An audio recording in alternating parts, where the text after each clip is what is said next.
Okay, so where are we? Karl Marx was born in the midst of the Industrial Revolution into a middle-class family in Prussia. He was jailed for public drunkenness as a college student. His home and he spent his income fast, causing his family to frequently live on the brink of poverty.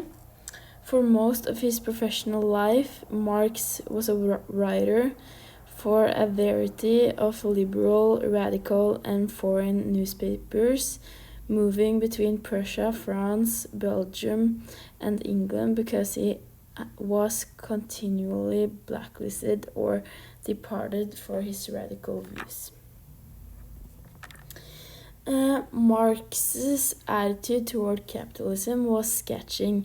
In an age when the Industrial Revolution had changed the process of production into a factory system and created a new ruling class of factory owners, Marx perceived injustice, inequality, and the inevitability of change.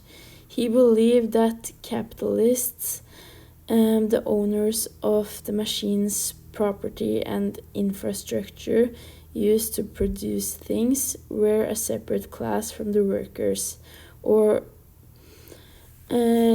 Marx theorized that capitalists, in competition with each other for profits, would squeeze as much work as possible out of the workers at the lowest possible price.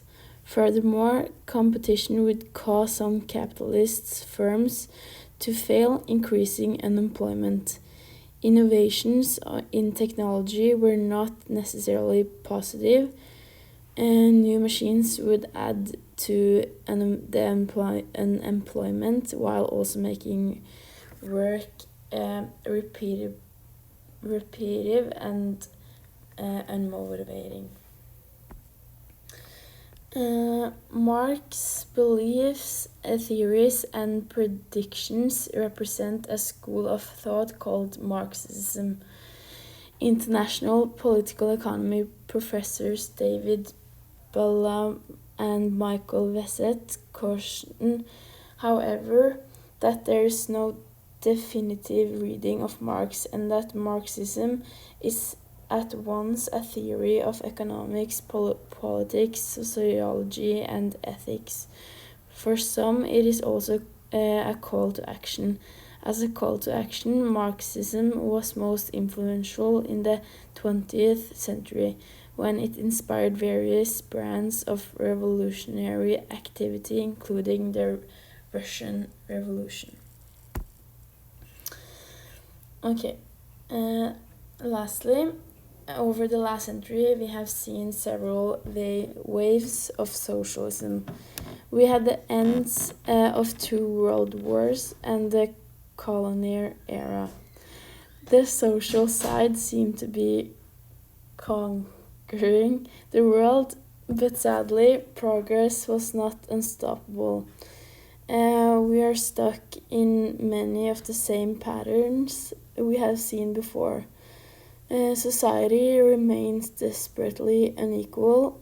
Financial crisis, disastrous conflicts, and open corruption are just a few of the many signs that our lives are still heavily subjected to national and international injustices, and it seems we individually can do little to resist them.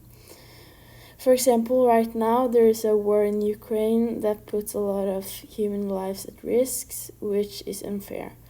Putin, the Russian president, only cares about land and doesn't think about the people who are losing their homes and families in the war.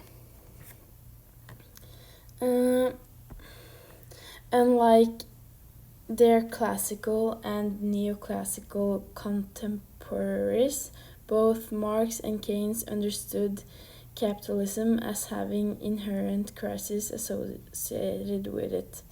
Despite these similarities, both their understanding of capitalist crisis as well as the possible remedies for it are very different. And these are my references.